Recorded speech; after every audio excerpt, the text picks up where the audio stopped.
kami sangat bangga dengan setiap anggota jemaat di ICC Rusmin ini, karena mereka memiliki hati yang mengasihi Tuhan dan roh yang menyala-nyala untuk melayani Tuhan.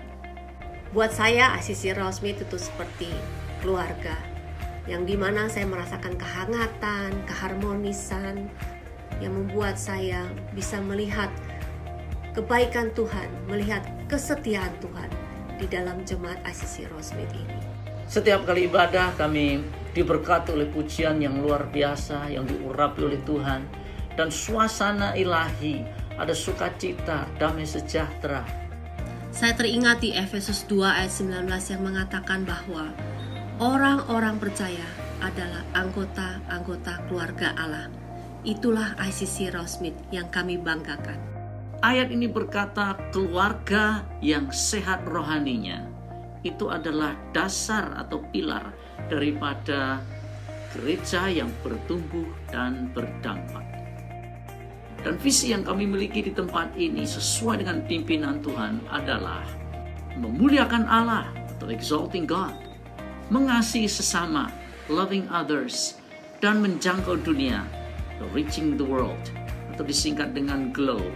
Nilai-nilai pelayanan yang kami miliki bersama untuk menggenapkan visi Allah adalah komitmen dan kerendahan hati atau humility, kemudian relasi atau relationship, integritas atau integrity, servanthood atau hati hamba, dan tanggung jawab atau trustworthiness.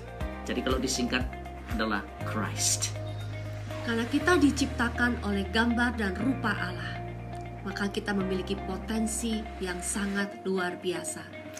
Itulah sebabnya di ICC Rusmin kami memberikan kesempatan untuk setiap orang percaya bertumbuh dewasa di dalam Tuhan melalui keterlibatan mereka di dalam Bible study atau pendalaman Alkitab, pelayanan, dan juga keterlibatan dalam kelompok-kelompok sel. Sehubungan dengan visi dan nilai-nilai yang kami miliki itulah kami ingin untuk dapat menjangkau komunitas, kota, dan bangsa-bangsa. Dalam waktu beberapa saat lagi, kita akan segera memulai online service hari ini. Oleh sebab itu, persiapkan diri saudara. Ambil Alkitab, ambil buku catatan, buka hati saudara untuk memuji, menyembah, dan menerima firman Tuhan yang hidup. Kalau saudara mau mengizinkan Roh Kudus bekerja, maka mukjizat dan transformasi akan terjadi. Selamat beribadah dan Tuhan Yesus memberkati.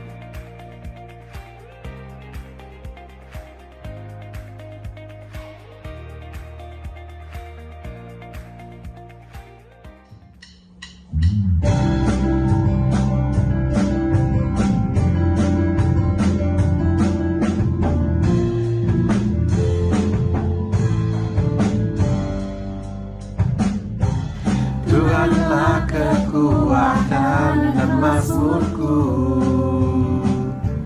Dia gunung batu dan keselamatanku. Hanya padamu hatiku percaya, Kaulah menara dan kota perlindungan. Selalu bersyukur sebab cintamu padaku takkan pernah berubah. Hatiku percaya walau bumi bergoncang, gunung-gunung beranjak, namun kasih setiamu tak pergi dariku.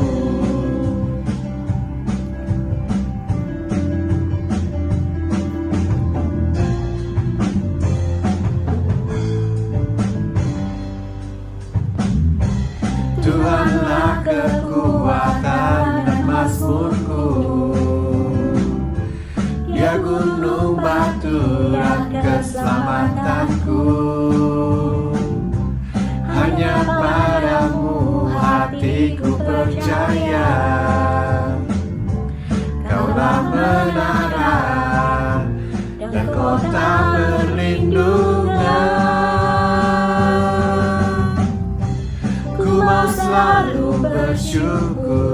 sebab cintamu padaku takkan pernah berubah. Hatiku percaya, walau bumi bergoncang, gunung-gunung beranjak, namun kasih setiamu tak pergi dariku. Ku mau selalu bersyukur, sebab cintamu padaku takkan pernah berubah. Hatiku percaya, walau bumi bergoncang, gunung-gunung beranjak, namun kasih setiamu tak pergi dariku.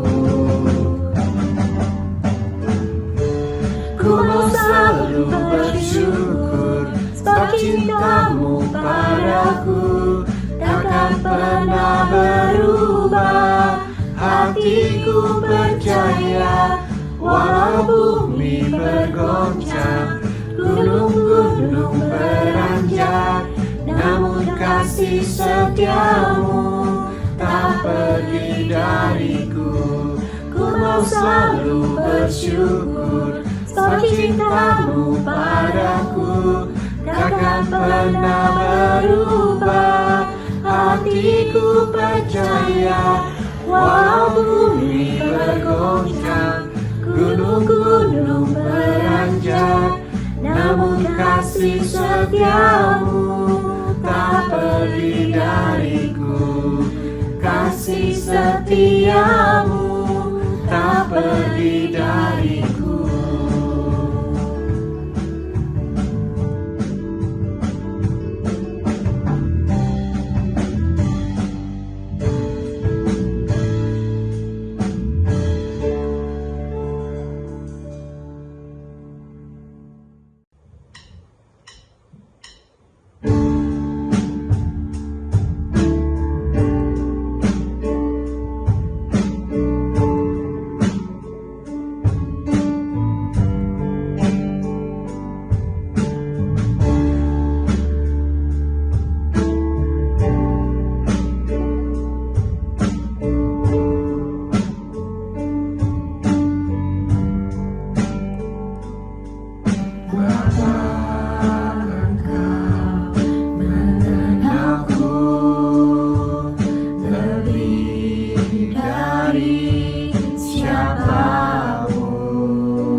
Halo jemaat ICC Rosemead, ketemu kembali walaupun hanya melalui online, tapi saya bersyukur, saya senang bisa berjumpa jemaat sekalian melalui online ini. Sebelum saya akan menyampaikan firman Tuhan, mari kita berdoa terlebih dahulu. Bapa di dalam surga, kami bersyukur kepadamu kalau Tuhan memberikan kepada kami kesempatan untuk beribadah kepadamu walaupun secara online. Tapi kami percaya kuasa-Mu tidak terbatas, kehadiran-Mu tidak terbatas, sehingga kami boleh mendapatkan jamahan Tuhan dan kami boleh senantiasa dituntun oleh Tuhan untuk semakin kuat di dalam Tuhan. Terima kasih ya Tuhan, urapi kami semua, baik hamba-Mu yang akan menyampaikan firman Tuhan, maupun setiap kami yang akan menerima dan mendengarkan firman-Mu, dan urapan-Mu lah yang akan memampukan kami untuk mempraktikkan firman-Mu di dalam nama Tuhan Yesus. Amin. Baik, Bapak Ibu yang kekasih, pagi hari ini saya akan menyampaikan kebenaran firman Tuhan sesuai dengan tema yang dimiliki oleh ICC Rosemead, yaitu unshakable, tidak tergoyahkan, tidak tergoncangkan. Di dalam kitab Ibrani pasal yang ke-12 ayat yang ke-26 sampai 28 dikatakan demikian.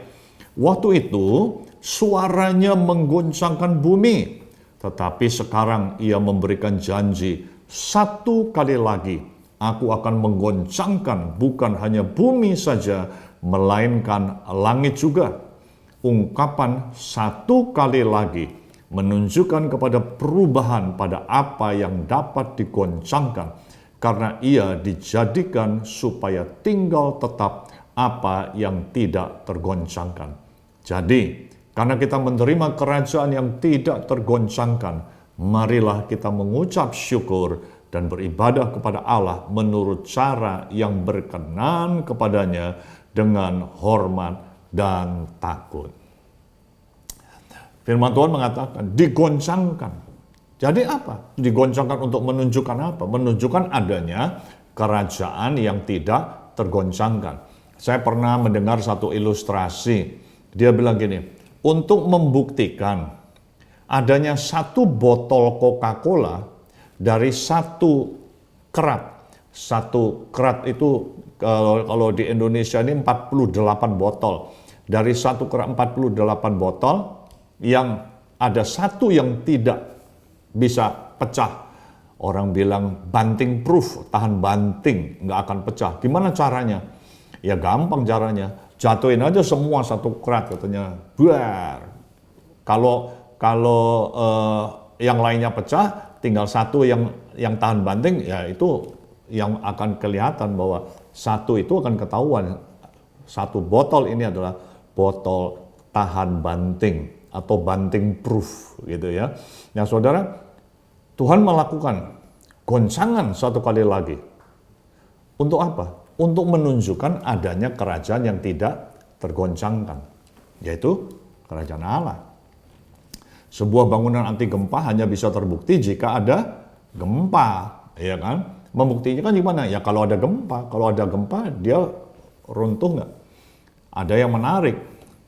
Di bangunan di Forbidden City, saudara bisa lihat itu di Google, ada satu bangunan di Cina, di Beijing, yang dibuat replikanya sama ahli-ahli konstruksi, dibuat replikanya persis ya, yang didirikan dari awal ke abad ke-14 dan ditaruh di atas satu tester, menggoncangkan sampai ke 9 skala Richter. Itu gede sekali, 9, 7 skala Richter aja udah besar sekali.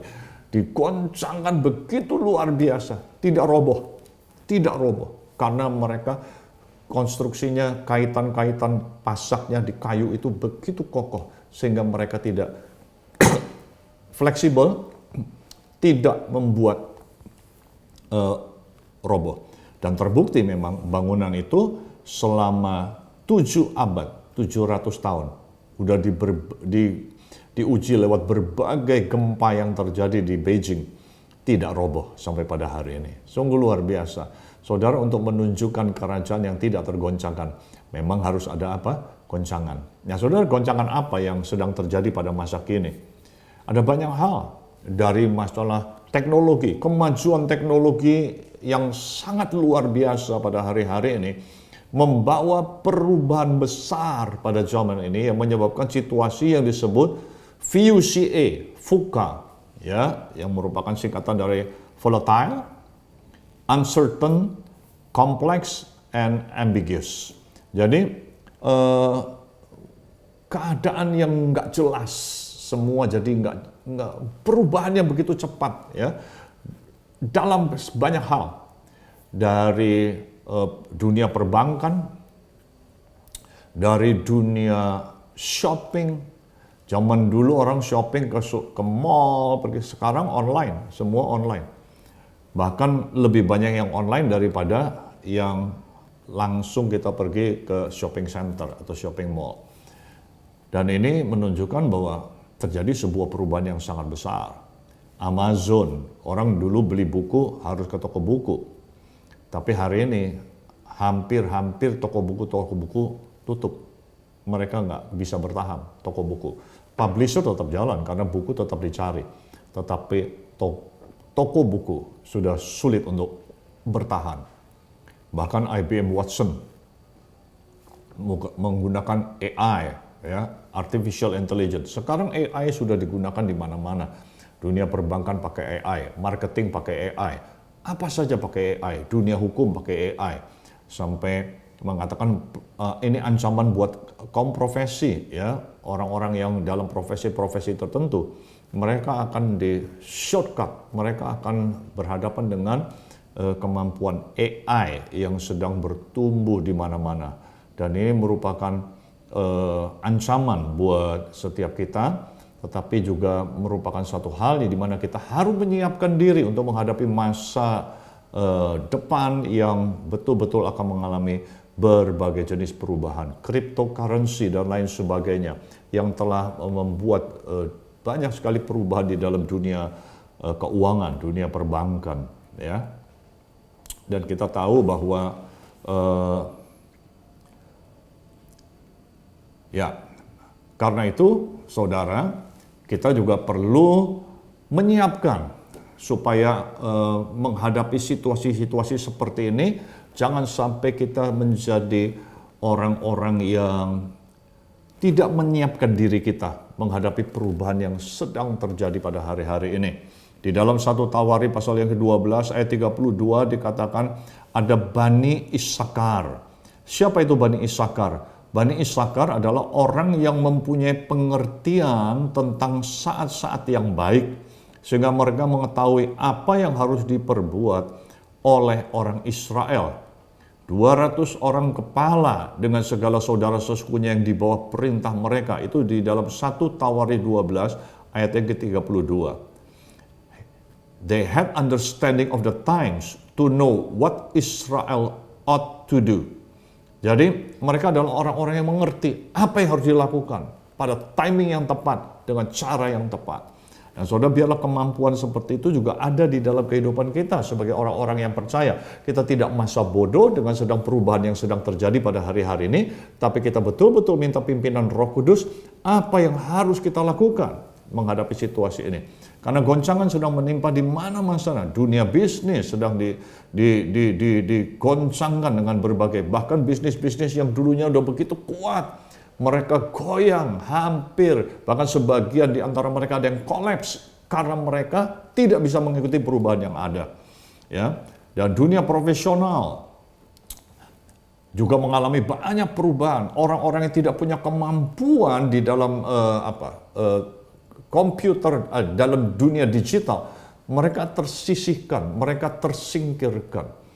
Dunia mengalami perubahan. Dalam dunia pendidikan, apalagi dengan adanya pandemi COVID-19 yang sejak tahun 2020 merebak di mana-mana. Dunia pendidikan tetap berjalan tanpa harus hadir di kampus, tanpa harus hadir di sekolah, bisa berjalan. Dan ini akan merubah dunia pendidikan mulai saat ini dan masa yang akan datang, bahwa ternyata pendidikan bisa dilakukan hanya lewat online.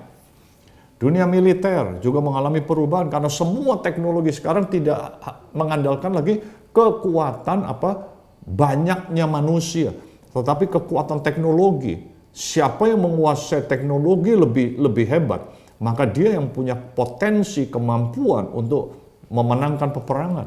Dan dunia militer juga mengalami perubahan. Dunia keuangan, tadi sudah saya sebutkan, cryptocurrency, digital currency, dengan hadirnya Bitcoin dan lain-lainnya, mata uang dunia mulai mengalami perubahan demi perubahan. Ini belum apa-apa, dan orang-orang memperkirakan bahwa di masa-masa yang akan datang akan terjadi perubahan yang lebih besar lagi. Bahkan yang terakhir adalah dunia agama.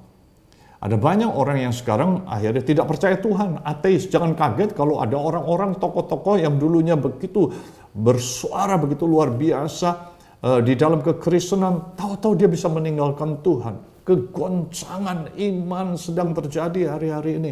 Karena itu kita harus semakin kuat. Kita harus semakin melekat kepada Tuhan, bukan hanya pengetahuan kita, tapi relasi kita dengan Tuhan.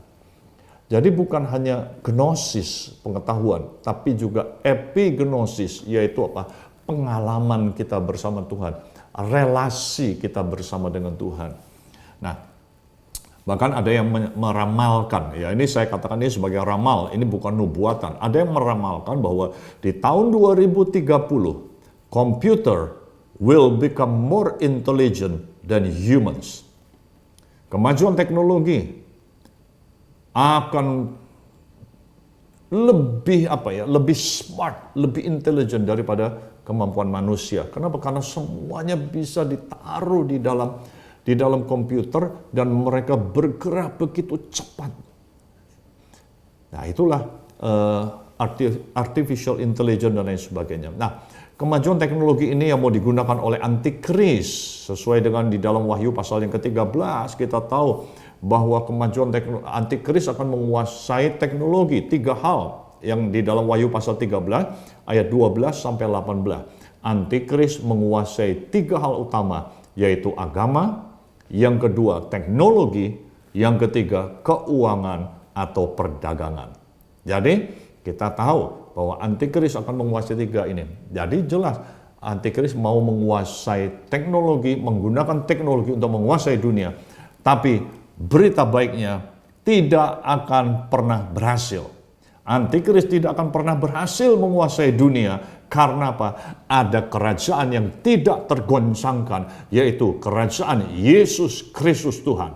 Kerajaan Mesias Kristus Tuhan yang akan menguasai bumi. Ingat, di dalam doa Bapa kami, Tuhan Yesus mengajarkan, datanglah kerajaanmu di bumi seperti di sorga.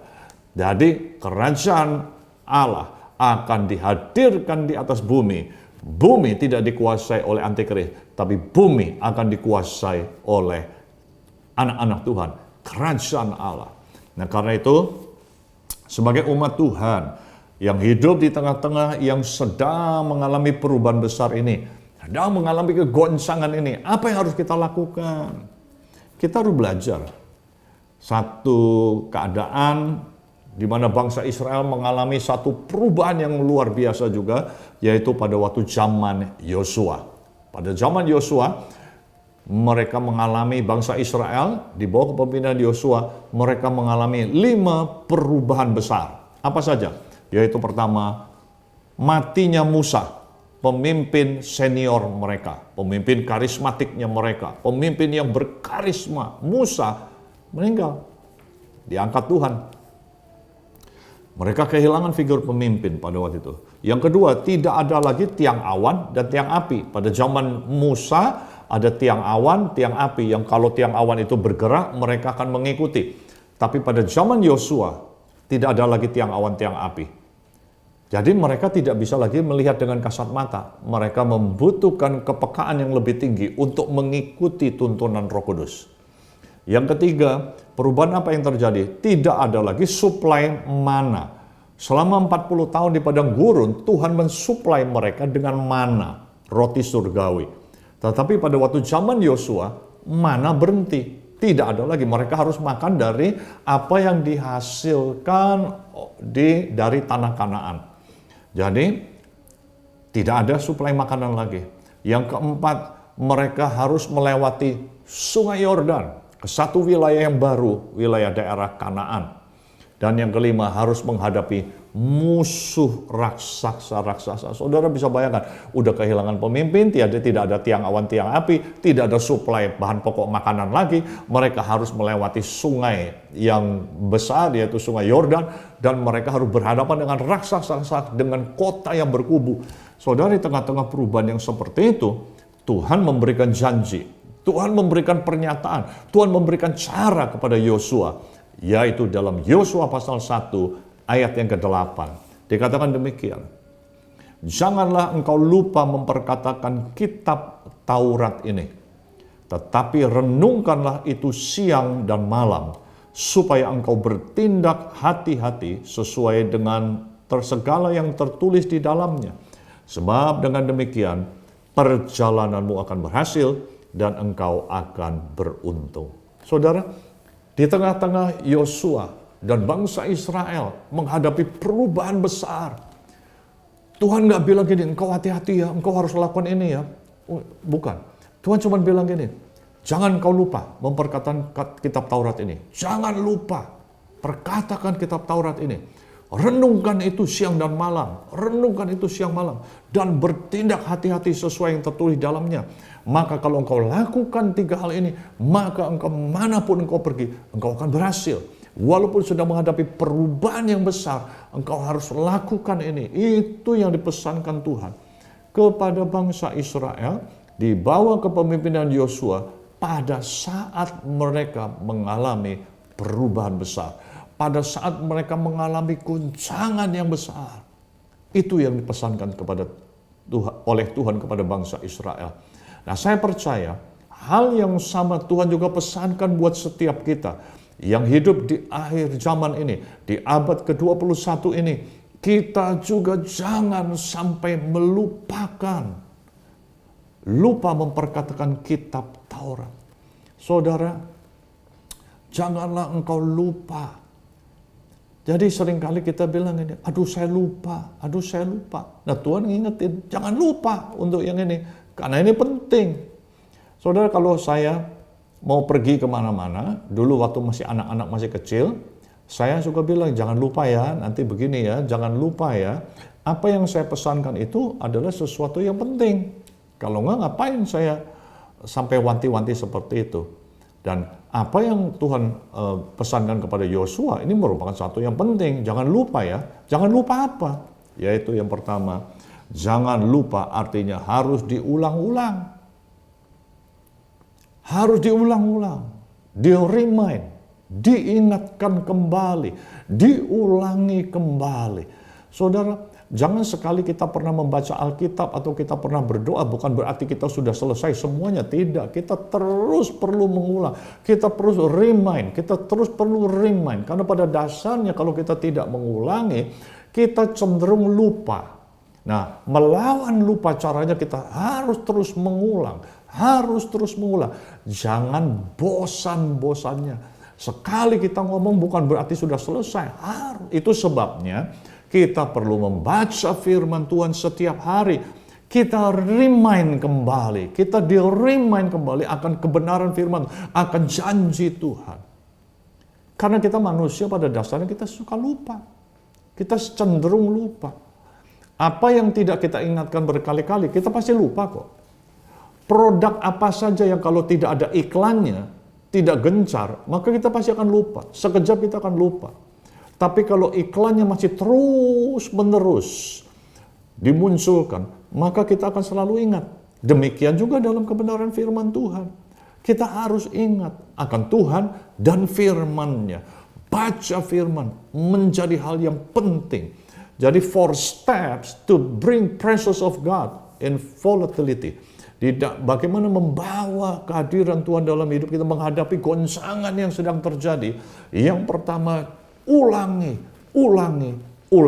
Jangan lupa. Ulangi. Yang kedua, yang Tuhan pesankan, memperkatakan firman Tuhan. Jadi supaya kita tidak lupa juga, bukan hanya kita ingat-ingat begini, tapi kita katakan. Karena itu, baca firman Tuhan dengan apa? Keras. dengan suara yang terdengar. Karena apa yang kita katakan itu akan kita dengar, itu akan menimbulkan iman. Katakan. Orang bilang begini, ada satu buku dulu, what you say is what you get. Apa yang engkau katakan, itulah apa yang engkau akan dapatkan. Perkataan kita punya kuasa. Perkataan kita punya kuasa. Saya suka memberi contoh. Angkat handphone kita. Oh, biasanya jemaat langsung angkat. Goyang. Pindah ke tangan kiri, langsung pindah ke tangan kiri. Coba goyang lagi. Habis itu udah taruh. Terus saya suka nanya begini. Lagi ngapain? Apa yang dilakukan? Nggak tahu, karena cuma disuruh. Saudara, perkataan saya punya kuasa. Ketika saya duduk di sini, perkataan saya punya kuasa. Pada waktu saya ada di mimbar, perkataan saya ada otoritasnya. Karena itu, pada waktu sebagai anak-anak Tuhan, perkataan kita punya kuasa. Perkatakan firman Tuhan, bukan perkataan yang membuat kita gelisah, kekhawatiran kita katakan berkali-kali. Jangan mengulangi justru perkataan yang tidak kita harapkan. Waduh, parah nih, wah susah nih. Justru yang tidak kita harapkan kita ulang-ulangi, maka itu akan jadi kenyataan. Tapi firman Tuhan mengatakan, perkatakan firman Tuhan, janji Tuhan yang seharusnya menjadi kenyataan, ulangi berkali-kali, maka itu akan menjadi kenyataan. Menghadapi situasi seperti ini, jangan lupa memperkatakan firman Tuhan terus-menerus. Yang ketiga adalah merenungkan, meditasikan firman Tuhan, merenungkan. Bukan cuma sekedar membaca. Kesalahan kebanyakan orang Kristen adalah cuma membaca firman Tuhan. Padahal Tuhan bilang merenungkan. Mazmur pasal 1 ayat 1-3. Berbagailah orang yang tidak berjalan menurut nasihat orang fasik, tidak berdiri dalam jalan orang berdosa dan tidak duduk dalam kumpulan pencemooh, tetapi yang kesukaannya ialah merenungkan firman Tuhan. Meditate day and night. Merenungkan itu artinya kita mengerti pengertiannya. Oh, maksudnya apa ya?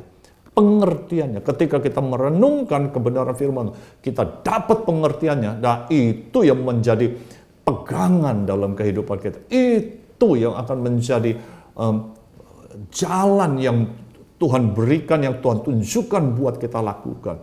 Karena itu kita perlu merenungkan firman Tuhan. Bukan cuma sekedar membaca.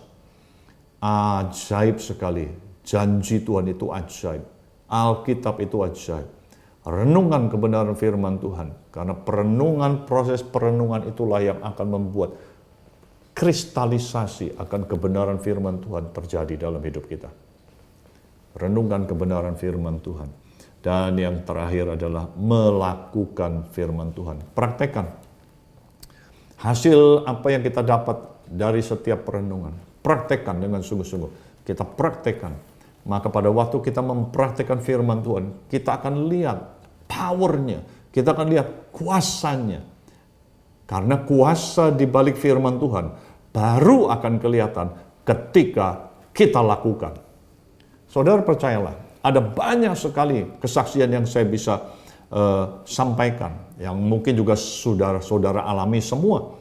Bagaimana ketika kita mempraktikkan firman Tuhan, Tuhan menyatakan kebesarannya dengan cara yang luar biasa. Di dalam hidup saya ada banyak sekali pengalaman. Saya secara fisik cacat, saudara tahu keadaan saya. Tapi saya belajar untuk mempraktikkan firman Tuhan. Saya belajar untuk berani melangkah. Tidak perlu takut, berani melangkah. Dan ketika saya berani melangkah, saya melihat tangan Tuhan bekerja dengan luar biasa. Tangan Tuhan bekerja secara ajaib. Banyak sekali. Saya masih ingat satu kali saya melangkah. Ini dari sekian banyak peristiwa yang ada, melangkah ketika kami mau beli satu tempat untuk ibadah. Saya menawar, kami di kas gereja tidak punya dana sama sekali untuk membeli gedung. Tidak punya dana sama sekali. Tapi pada waktu kami berdoa, kami yakin sekali bahwa ini waktunya. Kami yakin sekali ini saatnya. Dan apa yang kami lakukan? Di tengah-tengah kami tidak punya khas sama sekali. Keyakinan itu begitu kuat mendorong sampai saya melangkah. Dan saya melangkah, saya ketemu pemiliknya, developernya. Dan saya bilang, Pak, kami berniat, kami gereja, kami berniat untuk membeli 3 ruko. Waktu itu kami pakai 3 ruko. 3 ruko kami beli. Dan setelah negosiasi, deal harganya. Dan pada waktu dia bilang, oke, deal, sekarang tanda jadinya apa? Waduh, saya udah bingung. Bayarnya pakai apa tanda jadinya? Saya bawa satu jemaat, yang di dalam jemaat, beliau adalah satu-satunya pengusaha pada saat itu. Pada saat itu beliau adalah satu-satunya pengusaha yang ada di dalam jemaat. Yang lainnya adalah kaum profesi. Kita semua, yang lainnya jemaat kebanyakan karyawan. Beliau satu-satunya pengusaha yang berhasil. Dan beliau, saya minta kesediaan untuk menjadi ketua panitia, dan beliau bilang gini, baik, untuk tanda jadinya 3 ruko ini saya yang nabur benih, dibayar sama dia. Tapi dari totalnya saat itu besar sekali, saudara. Itu tanda jadinya kecil sekali, nggak sampai 10%. 5% pun nggak sampai. Dan kita harus menyiapkan dana yang segini besar. Tapi tidak ada sedikit pun keraguan pada saat itu. Dan setelah tanda jadi dibayar, selesai, kami melangkah. Saya persingkat aja. Dalam 1 tahun, seluruh pembangunan selesai, menghabiskan dana kurang lebih pada zaman itu, di awal tahun 1990-an, 1,6 M. Selesai, lunas. Selesai, tuntas. Saudara, dari mana semua itu? Ketika saya percaya, melangkah, melakukan sesuai dengan kebenaran firman Tuhan. Apa yang Tuhan sudah tanamkan, apa yang sudah Tuhan taruhkan, saya melangkah, dan disitulah saya melihat kuasa Tuhan bekerja. Ada banyak hal lagi tentang mujizat yang saya alami, tentang kesehatan, kesembuhan, tentang rumah tangga, tentang anak saya yang kuliah di Amerika, bagaimana Tuhan bekerja dengan cara yang ajaib, bagaimana saya pada waktu melangkah dengan iman, ketika melakukan firman Tuhan, kita bisa melihat ada tangan Tuhan yang bekerja. Karena satu hal yang saya melihat, bahwa kebenaran firman Tuhan baru kelihatan powernya, baru kelihatan kuasanya kalau kita praktekkan. Sama seperti Yosua, ketika dia menginjakkan kakinya di sungai Yordan, sungai Yordan terbelah. Kalau Yosua bilang gini, belah dulu sungainya, baru aku melangkah, maka Yosua tidak akan pernah melihat mujizat. Tapi Yosua belajar taat. Dia menginjakkan kakinya di sungai Yordan, dan sungai Yordan terbelah. Karena itu, praktekkan firman Tuhan, melakukan firman Tuhan. Saudara, 4 hal ini yang perlu kita pegang, yaitu jangan lupa dengan cara apa? Ulangi. Yang kedua, perkatakan firman Tuhan. Yang ketiga, renungkan, meditasikan firman Tuhan. Yang keempat, lakukan, praktekkan firman Tuhan. Maka kita akan melihat di tengah-tengah kegoncangan yang ada pembelaan Tuhan. Demikian firman Tuhan pada hari ini, dan saya berdoa supaya kebenaran ini tertanam dalam hidup kita, menghadapi situasi dunia yang sedang bergoncang pada hari-hari, kita tetap kuat di dalam Tuhan. Tuhan Yesus memberkati. Mari kita berdoa. Tuhan Yesus, terima kasih karena kami tidak berjalan sendirian di tengah-tengah dunia yang sedang mengalami kegoncangan ini.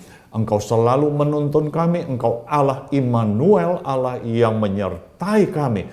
Karena itu kami bersyukur. Terima kasih ya Tuhan. Ingatkan kami selalu akan kebenaran firman-Mu, kami mau terus mengulang-ulanginya, kami mau merenungkannya, kami mau memperkatakannya, kami mau mempraktekannya dalam hidup kami, sehingga kami semakin kuat dan semakin melihat Engkau Allah yang hidup yang selalu menyertai kami. Terima kasih Tuhan, kami punya Allah yang hidup, kami hidup dalam kerajaan yang tidak tergoncangkan di tengah-tengah dunia yang sedang bergoncang ini. Terima kasih, meteraikan kebenaran firman-Mu di dalam hati dan pikiran kami, dan biarlah kami boleh hidup di dalamnya. Dalam nama Yesus kami bersyukur kepadamu. Amin.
mengakhiri ibadah online kita pada hari ini di dalam doa.